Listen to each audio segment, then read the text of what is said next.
ہمارے امام احمد رضا فاضل بریلوی امام اہل سنت نے لکھا ہے کہ اگر دونوں جہان بھی جل جائیں اور جو کچھ مرضی ہو جائے، حضور کی عزت کا مسئلہ اس سے بڑا ہے۔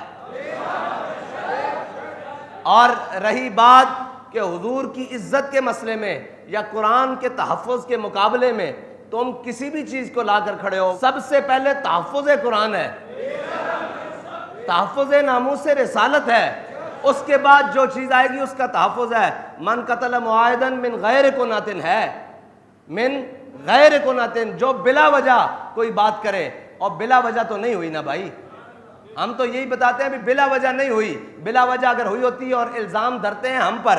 میں نے کہا اچھا الزام ہے ہم پر، تو ہم نے کب کہا ہے کہ ہم ناموس رسالت کے لیے باہر نکلنے والے نہیں ہیں؟ ہم نے کب کہا ہے کہ ہم تحفظ قرآن کے لیے باہر روڈوں پر آنے والے نہیں ہیں؟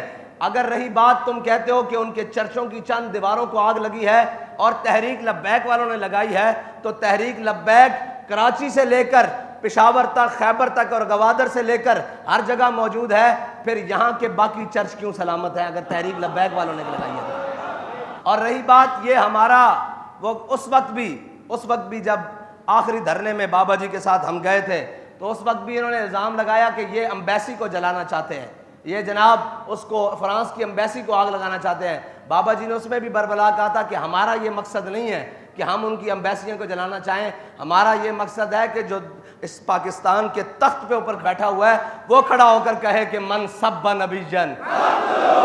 ہماری تو لڑائی اس شخص کے ساتھ ہے، ہماری لڑائی ان اقلیتوں کے ساتھ نہیں ہے کہ جو بغیر کسی وجہ کے اور جناب اپنے حدود میں رہتے ہوئے پاکستان کے اندر رہ رہی ہیں۔ وہ تو صبح شام ہمارے آگے پیچھے، یہ جناب اقبال ٹاؤن جاؤ، یہ ہماری گلیوں میں صبح شام پھر رہے ہیں، انہیں ہم سے کوئی مسئلہ نہیں اور ہمیں ان سے کوئی مسئلہ نہیں۔ لیکن جب بات ناموس رسالت کی آ جائے اور بات قرآن کی آ جائے تو پھر ہمیں ہر اس سے مسئلہ ہے۔ تم تو اقلیت کو روتے ہو نا، اگر وہ کلمہ گو بھی ہو تو اس کا انجام وہی ہے۔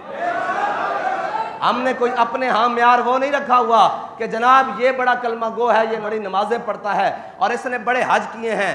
بھائی اس کا سارے حق سلب ہو جاتے ہیں جب وہ کسی مقدسات اسلام کے بارے میں اپنی زبان کھولتا ہے یا اپنے کسی عمل سے اسلام کی توہین کرتا ہے۔ ہمارا موقف آج بھی وہی ہے، من قتل معاہدا من غیر کناتن، ہاں جی، جس نے بغیر وجہ کے کچھ کیا اللہ تعالیٰ اس پر جنت حرم اللہ علیہ الجنہ، ہاں جی، اللہ تعالیٰ اس پر جنت حرام کر دے گا۔ ہمارا موقف آج بھی یہی ہے کہ تحفظ قرآن پہلے ہے، تحفظ ناموس رسالت پہلے ہے، تحفظ ختم نبوت پہلے ہے، پھر تحفظ پاکستان ہے، پھر تحفظ اقلیت ہے۔ یہ ہمارا بنیادی اصولی موقف ہے۔ اگر کوئی نہیں سمجھتا تو آج کان کھول کے سن لے کہ سب سے پہلے تحفظ ناموس رسالت ہے۔ ہمارا امام تو کہتا ہے کروں تیرے نام پہ جاں فدا، نہ بس ایک جاں دو جہاں فدا۔ تم ناموس رسالت کے مقابلے میں کسی کے تحفظ کی بات کرتے ہو تو ہمارا امام کہتا ہے کروں تیرے نام پہ جاں فدا، نہ بس ایک جاں دو جہاں فدا۔ کہا ایک طرف دونوں جہان کھڑے ہو یا رسول اللہ، ایک طرف آپ کا نام نامی ہو، ہم دونوں جہان آپ کے نام پر وارنے کے لیے تیار ہیں۔ یہ صرف یہ بات نہیں ہے، صرف پاکستان کا نہیں، پورے عالم کا اگر امن قائم ہو سکتا ہے تو وہ ایک ہی بات سے قائم ہو سکتا ہے کہ ساری دنیا ہمارے آقا و مولا صلی اللہ تعالیٰ علیہ وسلم کی عزت کرنا سیکھے۔ بس اگر کوئی چاہتا ہے امن قائم ہو، میں نے کہا امن ایک ہی صورت میں قائم ہو سکتا ہے کہ کیوں بھونکتے ہیں وہ، ان کی جرت کیسے ہے کہ وہ ہمارے قرآن کے بارے میں بات کریں، وہ ہمارے اسلام کے بارے میں بات کریں۔ آج تک تم نے کسی ایک گستاخ کو قرار واقعی سزا دی ہوتی تو کسی کی جرت نہ ہوتی کہ یہ گستاخی کرتا، لیکن مسئلہ یہ ہے کہ تم خود بھی ان کے ساتھ کھڑے ہو جاتے ہو ناموس رسالت کے مقابلے میں، کیونکہ مسلمان کی ایک ہی ریڈ لائن ہے، وہ ہے 295 سی۔ جب بات اس پر آ جائے پھر تو یہ کیا ہے، دونوں جہانوں کو بھی آگ لگ جائے ہم اس کی پرواہ نہیں کرتے، اس لیے کہ وہ ہمارے امام نے کہا ہے کروں تیرے نام پہ جاں فدا، نہ بس ایک جاں دو جہاں فدا، اور دو جہاں سے بھی کہا حضور آپ کے نام کے مقابلے میں یہ دونوں جہان بھی ہوں تو ہمیں اس سے پرواہ نہیں ہے، اور دو جہاں سے بھی نہیں جی بھرا، کروں کیا کروڑوں جہاں نہیں۔ یہ ہے ہمارا عقیدہ اور یہ ہماری بات۔ وہ سن رہا تھا میں انٹرویو، اس نے کہا کہ ہم جب سے پاکستان بنا ہے یا جب سے یہاں آ کر آباد ہوئے ہیں آج تک ہمیں کبھی مسئلہ نہیں بنا، تو اس کا مطلب ہے مسئلہ تو ان کو کبھی نہیں ہوا اس مسلمانوں سے.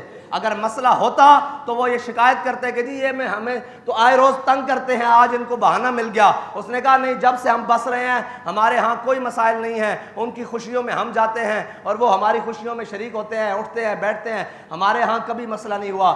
آج یہ واقعہ ہوا ہے تو اپنے بھی بیگانے ہو گئے ہیں.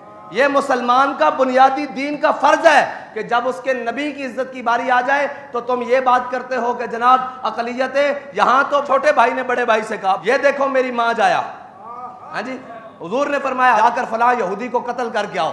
فلاں تم کہتے ہو ساتھ والے رہنے والے اقلیت, یہاں حضور کا فرمان آ جائے. حضور نے فرمایا جا فلاں یہودی کو جناب قتل کر کے آؤ. صحابی گئے, یہودی کو قتل کر کے آ گئے تو ان کا جو نام کیا ہے نا بھائی, وہ ان کو ملامت کرنے لگا. بڑا بھائی چھوٹے بھائی کو ملامت کرنے لگا. حضرت محیصہ پہلے اسلام لے آئے اور خویصہ بعد میں لے کر آئے. بڑے بھائی نے چھوٹے بھائی کو ملامت کی نا, ملامت کی کہ یہ دیکھ تو تیرے ابھی رگوں میں یہودی کے قرض کا خون دوڑتا ہے, اسی یہودی کو, اور تو اس کو مار آیا ہے. جب ناموس سے رسالت کی بات آئے گی ہم تو اپنے بڑے بھائی کو نہیں دیکھتے یار, ہم تو اپنے سگے رشتوں کو نہیں دیکھتے. اور حضرت محیصہ نے خویصہ کا ہاتھ پکڑا اور باہر چوک میں لے آئے.